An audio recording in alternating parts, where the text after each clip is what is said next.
کسی زمانے میں بغداد شہر میں ایک ماہر بڑھئی رہتا تھا۔ عمر کے آخری حصے میں اس نے ایک خوبصورت ممبر بنایا۔ جو شخص بھی اس ممبر کو دیکھتا اس کی خوبصورتی کو دیکھتے ہوئے دانتوں میں انگلیاں دبا لیتا، کیونکہ ممبر تھا ہی اتنا خوبصورت۔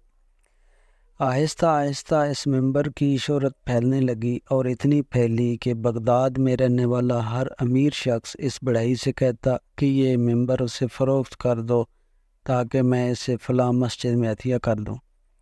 لیکن بڑھئی کا ہر مرتبہ صرف ایک ہی جواب ہوتا، نہیں جناب، یہ ممبر مسجد اقصیٰ میں سجے گا۔ لوگ یہ سن کر بڑے حیران ہوتے اور تعجب سے پوچھتے کہ بھائی، مسجد اقصیٰ تو عیسائیوں کے قبضے میں ہے، بھلا یہ کیسے ممکن ہے؟ بڑھئی سب کی باتیں سنتا اور پھر ایک ہی جواب دیتا کہ میرا بس اتنا ہی کام تھا، میں ایک کاریگر ہوں، ممبر بناتا ہوں، کوئی بہادر جنگجو اٹھے گا اور القدس واپس حاصل کرے گا اور یہ ممبر اس کی زینت بنے گی۔ ممبر کی یہ کہانی ہر شخص کی زبان پر آ چکی تھی۔ پھر یہ کہانی ایک 7-8 سال کے بچے نے سنی، مگر وہ ممبر کی خوبصورتی سے زیادہ اس کے بنانے والے کے جذبے سے متاثر ہوا، اور پھر 40 سال کے بعد پوری دنیا نے دیکھا کہ وہ ممبر اسی شخص کے ہاتھوں سے مسجد اقصیٰ میں نصب کیا گیا۔ اس شخص کو لوگ آج صلاح الدین ایوبی کے نام سے جانتے ہیں۔ صلاح الدین ایوبی کی پیدائش سن 1138 عیسوی میں کردستان میں ہوئی۔ آپ نسلاً کرد تھے۔ آپ کے والد کا نام نجم الدین ایوب تھا، جو قلعہ تکریت کے حاکم تھے۔ صلاح الدین ایوبی کا بچپن اور جوانی کا ابتدائی دور دمشق اور بالبک میں گزرا۔ آپ نے بالبک کے دینی مدرسوں اور دمشق کی جامع مسجد میں تعلیم حاصل کی۔ 25 سال کی عمر تک سلطان نے گمنامی مگر پاکیزہ اور بے داغ زندگی گزاری۔ ابتدا میں صلاح الدین سلطان نور الزنگی کے ہاں ایک فوجی افسر تھے۔ صلاح الدین مصر کو فتح کرنے والی فوج کا حصہ تھے۔ اس فوج کے سپہ سالار آپ کے چچا شیر کو تھے۔ مصر فتح ہو جانے کے بعد صلاح الدین مصر کے حاکم مقرر کر دیے گئے، اور 570 ہجری میں انہوں نے یمن بھی فتح کر لیا، اور پھر نور الدین زنگی کی وفات کے بعد سلطان صلاح الدین ایوبی حکمرانی پر فائز ہوئے۔ سلطان صلاح الدین ایوبی کی زندگی کا مقصد اول یہی تھا کہ بیت المقدس کو عیسائیوں سے آزاد کرایا جائے۔ یہ وہی بیت المقدس ہے جس میں رسول اللہ صلی اللہ علیہ وآلہ وسلم نے تمام انبیاء کرام کی امامت کی، اور جہاں سے آپ عرش تک تشریف لے گئے۔ دراصل بیت المقدس تاریخی شہر یروشلم میں موجود ہے، جسے حضرت عمر بن خطاب رضی اللہ تعالیٰ عنہ نے 638 عیسوی میں فتح کیا تھا۔ اس کے بعد سے یروشلم بھی اسلامی سلطنت میں شامل ہو گیا۔ اسلامی سلطنت روز بروز مضبوط ہوتی چلی گئی، اور یروشلم مسلم ثقافت اور آبادی والے شہر میں تبدیل ہو گیا، لیکن مسلمان خلیفہ نے تمام مذہبوں کے ماننے والوں کو بیت المقدس میں آ کر طواف کرنے اور زیارت کرنے کی اجازت دے رکھی تھی، اور یہ بھی اعلان کیا گیا تھا کہ اگر یہودی یا عیسائی زائرین یروشلم میں کچھ دن قیام کرنا چاہیں تو اس کی بھی انہیں اجازت ہے۔ لہذا انہوں نے بیت المقدس میں گانا بجانا اور رقص کرنا شروع کر دیا۔ اس وقت اسلامی ریاستیں سلجوقیوں کے ہاتھوں میں تھیں، لہذا سلجوقیوں نے عیسائیوں سے گزارش کی کہ وہ بیت المقدس کے تقدس کا خیال کریں اور اس مقدس شہر کا احترام کریں، ورنہ ان کے خلاف سخت اقدامات اٹھائے جائیں گے۔ اسی دوران ایک عیسائی راہب پیٹر نے کچھ من گھڑت کہانیاں لوگوں کو سنائیں اور عیسائیوں کو اس بات کا یقین دلایا کہ مسلمان ان پر ظلم اور تشدد کر رہے ہیں۔ اس نے اپنے ساتھیوں کے ساتھ برطانیہ، جرمنی، اٹلی، یونان اور تمام بڑے بڑے یورپی ممالک کا سفر کیا اور عیسائیوں کو ان کے خلاف اکسایا۔ 1095 میں عیسائی پوپ نے فرانس میں ایک کانفرنس منعقد کی، جس میں عیسائیوں پر زور دیا گیا کہ وہ اٹھ کھڑے ہوں اور یروشلم کو مسلمانوں کے قبضے سے آزاد کروائیں۔ انہوں نے اس جنگ کو مقدس جنگ کا نام دیا۔ اس دوران تمام یورپ میں ایک افواہ پھیلا دی گئی کہ حضرت عیسیٰ علیہ السلام کا دوبارہ نزول اسی وقت ہوگا جب یروشلم کا مقدس ترین شہر مسلمانوں کے قبضے سے آزاد کرا لیا جائے گا۔ اس افواہ نے عیسائیوں کے مذہبی جوش میں بے پناہ اضافہ کر دیا۔ عیسائی مذہبی رہنماؤں نے اس بات کو عام کیا کہ اگر کوئی چور، بدمعاش اور بد کردار بھی بیت المقدس کی زیارت کرے گا تو وہ جنت کا مستحق ہوگا۔ لہذا اس عقیدے کی بنا پر ہر طرح کے لوگ بیت المقدس آنا شروع ہو گئے۔ اس جنگ میں 10 لاکھ صلیبیوں نے حصہ لیا۔ عیسائی فوج جتھوں کی شکل میں یروشلم کی طرف بڑھنے لگی۔ یہ لوگ جن ریاستوں سے بھی گزرتے مزید عیسائی قبیلے کے لوگ ان سے آ ملتے اور اس طرح ان کی تعداد بڑھتی چلی گئی۔ تقریباً پورا یورپ ہتھیاروں سے لیس جوش و خروش کے ساتھ یروشلم کی طرف بڑھ رہا تھا۔ جب یہ لوگ یروشلم پہنچے تو سلجوقی فوج سے ان کا سامنا ہوا، لیکن 40 دنوں کے بعد ہی سلجوقیوں نے ہتھیار ڈال دیے۔ عیسائی حملہ آور یروشلم میں داخل ہو گئے اور مسلمانوں کے خون سے ہولی کھیلی گئی۔ تاریخی کتابوں کے مطابق یروشلم کی گلیاں ٹخنوں تک مسلمانوں کے خون میں ڈوبی ہوئی تھیں اور پورے شہر میں مسلمانوں کی لاشیں بکھری ہوئی تھیں۔ بربریت کا یہ عالم تھا کہ مسلمانوں کو ان کے گھروں کی چھتوں سے نیچے پھینک دیا جاتا اور انہیں زندہ جلا دیا جاتا تھا۔ تاریخ میں ایسا ظلم اور بربریت کہیں دیکھنے کو نہیں ملتا۔ پوری مسجد مسلمانوں کے خون اور کٹے ہوئے اعضاء سے بھری ہوئی تھی۔ 8 دنوں کے اس محاصرے میں تقریباً 60,000 مسلمان شہید کیے گئے۔ شہر کو فتح کرنے کے بعد عیسائیوں نے پوپ کو یہ خبر سنائی کہ ہم نے شہر فتح کر لیا ہے اور ہم نے مسلمانوں کا اتنا خون بہایا ہے کہ جب ہم حضرت سلمان علیہ السلام کی عبادت گاہ میں داخل ہوئے تو ہمارے پاؤں ٹخنوں تک مسلمانوں کے خون میں دھنسے ہوئے تھے۔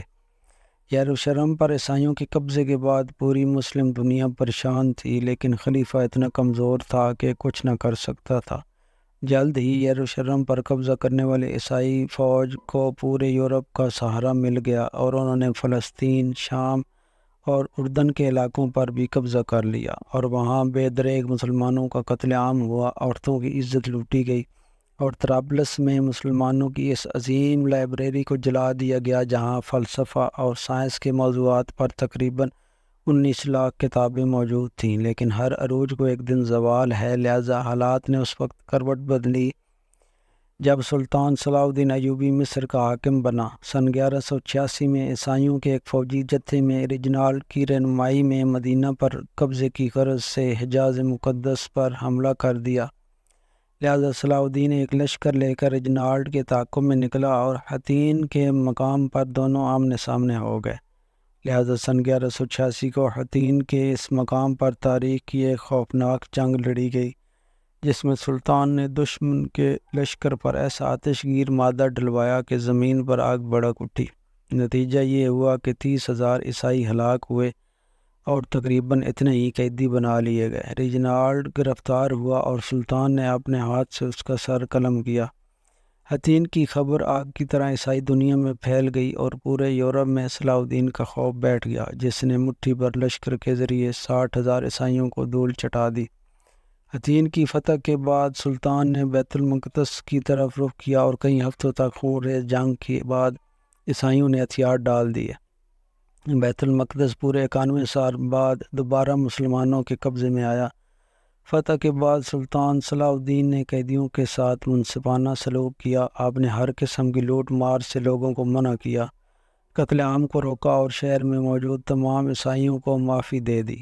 رحم دل سلطان نے فدیہ کی نہایت ہی معمولی رقم مقرر کی اور جو لوگ وہ ادا نہ کر سکے انہیں بغیر ادائیگی کے شہر چھوڑنے کی اجازت دے دی گئی۔